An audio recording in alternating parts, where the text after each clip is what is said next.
Tribuners, selamat sore. Anda masih menyaksikan Sekilas Jawa Timur bersama saya Christine Ayu. Dan kabar selanjutnya datang dari Kota Madiun, di mana Polres Madiun Kota mengamankan 15 pengedar dan juga pengguna narkoba dalam operasi tumpas narkoba Semeru. 7 diantaranya merupakan napi di Lapas Madiun. Dan selengkapnya akan digabarkan oleh Sofyan Arif Chandra yang telah berada di Kota Madiun. Halo Chandra, selamat sore. Halo, selamat sore, Christine. Baik, seperti apa penangkapan dari 15 orang yang merupakan pengedar dan juga pengguna narkoba ini, Chandra? Silakan. Ya, Polres Madiun Kota telah melaksanakan operasi tumpas narkoba Semeru yang dilaksanakan dalam rentang waktu bulan Juli sampai September. Dari operasi tersebut berhasil diamankan 15 tersangka, yang 7 diantaranya merupakan napi di lapas kelas 1 maupun kelas 2 Madiun. Dari operasi tersebut, polisi juga berhasil mengamankan ratusan gram barang bukti sabu maupun ganja dan puluhan butir obat keras terlarang, Christine. Untuk Kapolres Madiun Kota sendiri juga mengatakan adanya penangkapan ini juga merupakan indikasi masih banyaknya obat-obat terlarang ataupun narkotika yang masih beredar di Kota Madiun, sehingga pihaknya masih akan terus melakukan operasi untuk meminimalisir pengedaran narkoba terutama di Kota Madiun, Christine. Baik, lantas peredaran narkoba di lapas sendiri, dari 7 pelaku yang ditangkap ini, modus yang digunakan seperti apa, Chandra? Ini berbeda-beda, Christine. Salah satu yang tertangkap tangan adalah dilemparkan dari luar pagar, Christine. Jadi ada operator dari dalam yang menyuruh ataupun memerintah orang di luar lapas untuk mengirimkan narkoba di dalam lapas, salah satunya dengan cara melemparkan dari pagar. Memang di lapas kelas 1 Madiun ini berdekatan dengan jalan kampung, sehingga sangat mudah bagi orang-orang yang mau bertindak buruk seperti melemparkan sabu ataupun barang terlarang lainnya untuk melewati pagar. Modus yang lain juga bisa dilakukan dengan menyelipkan barang terlarang tersebut di antara barang-barang kiriman yang diselipkan untuk para napi, sehingga Kapolres Madiun Kota berharap pihak lapas ini lebih teliti untuk mengecek barang-barang apa saja yang akan masuk ke dalam lapas untuk para napi, sehingga tidak terulang lagi adanya sindikasi narkoba di dalam lapas ini. Polres Madiun Kota juga akan menyelidiki, karena saat ini ada indikasi orang-orang di dalam lapas ini juga sebagai otak dari peredaran narkoba di Kota Madiun, sehingga operasinya dijalankan dari dalam lapas dan memerintahkan orang-orang di luar lapas untuk mengeksekusi peredaran narkoba di luar lapas, Christine. Oke, baik. Dan Tribuners, untuk selengkapnya berikut pernyataan dari Kapolres Madiun Kota AKBP Dewa Putu Eka Darmawan. Media, Assalamualaikum warahmatullahi wabarakatuh. Waalaikumsalam. Untuk pagi ini Polres Madiun Kota, khususnya Sat Narkoba, melaksanakan rilis dari hasil pengungkapan narkoba sejak bulan Juli sampai dengan September, di mana pada saat bersamaan juga ada operasi tumpas narkoba. Jadi dari bulan Juli sampai September, terhitung tanggal 12 kemarin, Polres Sat Narkoba Polres Madiun Kota berhasil mengamankan kurang lebih 15 orang tersangka dengan barang bukti sejumlah sabu kurang lebih 102,59 gram, kemudian untuk ganja 583,12 gram, kemudian obat keras 50 butir. Nah, untuk tersangka yang ada di belakang kita kurang lebih 15, ini merupakan rangkaian daripada kejahatan yang lain yang ada di lapas. Ada pengungkapan dari lapas, ada 7 tersangka yang ada di sana.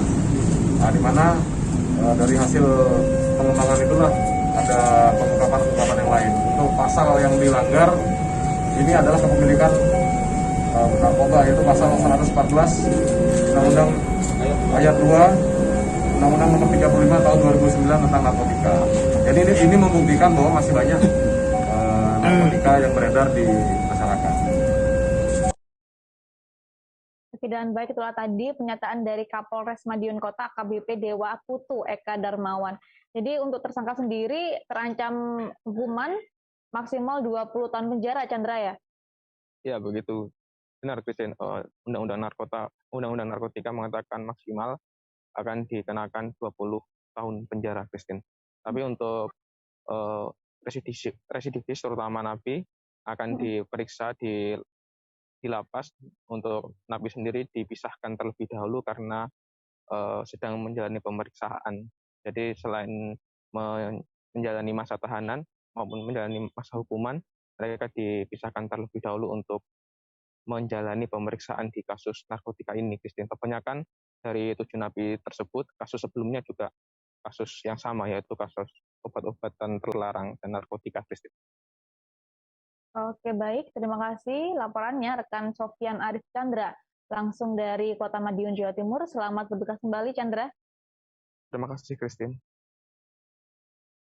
Oke, dan Tribuners, kami akan kembali tetap di Sekilas Jawa Timur.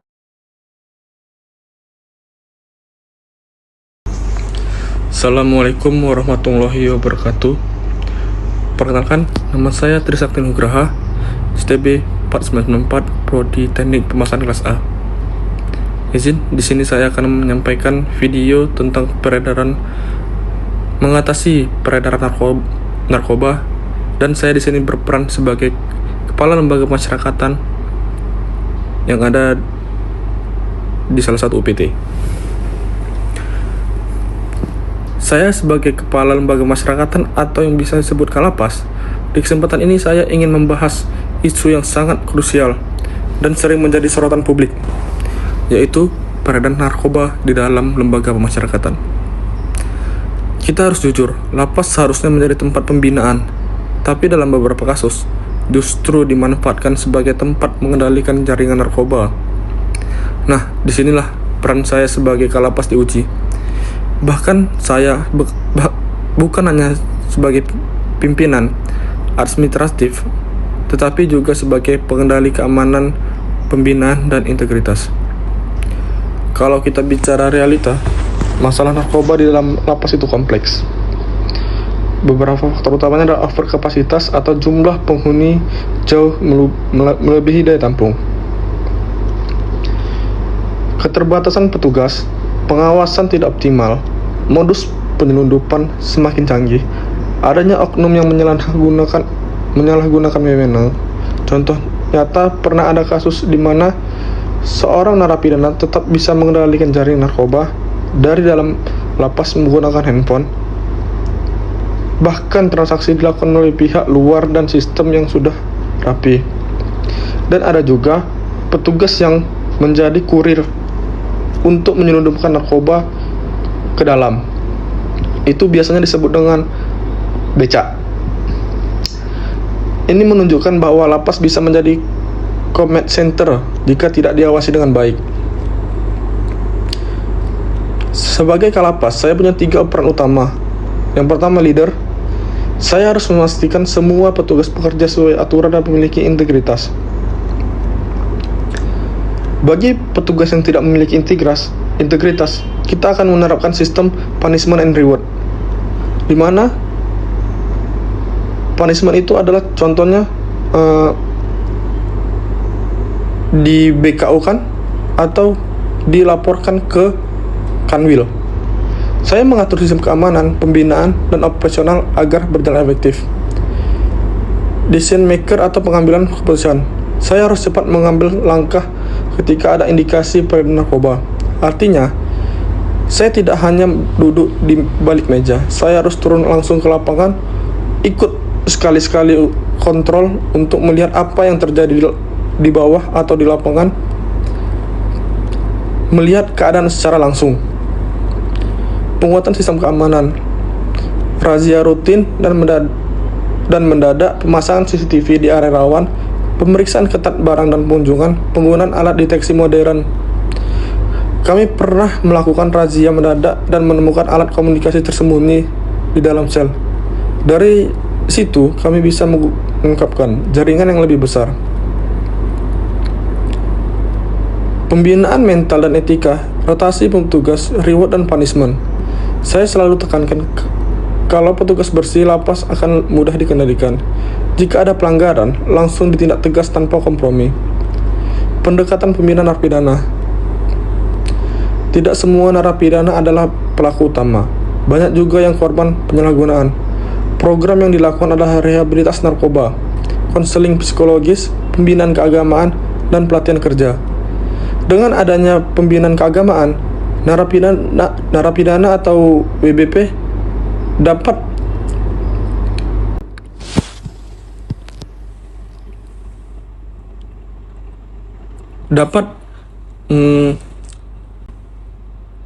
memikirkan hal-hal buruk yang terjadi ketika menggunakan narkoba. Pelatihan kerja untuk mengisi waktu luang warga binaan supaya tidak mengubah mindset mereka dari ketergantungan menjadi mandiri. Kami bekerjasama dengan kepolisian, BNN, kejaksaan, bahkan masyarakat. Ini disebut dengan network governance. Di dalam masalah kompleks diselesaikan secara bersama-sama. Kami bekerja sama dengan BNN untuk melakukan tes urin rutin dan program rehabilitasi terpadu. Jika ada ketahuan petugas yang ternyata positif narkoba, itu akan dilakukan tindak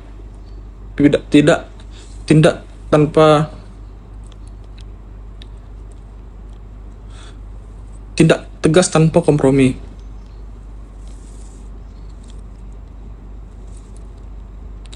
Karena sekarang peredaran narkoba banyak dikendalikan melalui komunikasi ilegal. Pertama, kami merazia lapas untuk melihat apakah ada HP ilegal yang ada di dalam, pemasangan jammer, monitoring komunikasi. Kami juga mengembangkan sistem digital untuk pengawasan.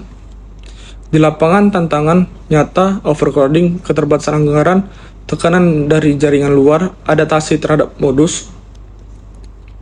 Kadang juga narkotika ini lebih cepat beradaptasi dibanding sistem kita. Tapi sebagai kalapas, saya harus tetap aditif dan inovatif.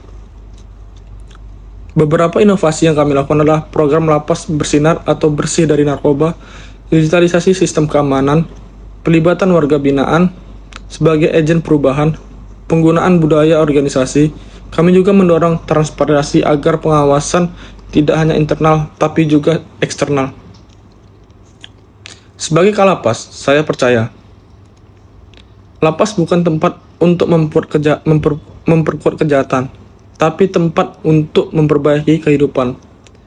Peredaran narkoba memang ancaman serius, tapi dengan kepemimpinan yang kuat dan integritas petugas, kolaborasi sistem lembaga dan pembinaan yang tepat, kita dapat mengatasi peredaran narkoba di dalam lapas. Dengan demikian, dapat membuat lapas bersih dari narkoba. Sekian, Assalamualaikum warahmatullahi wabarakatuh.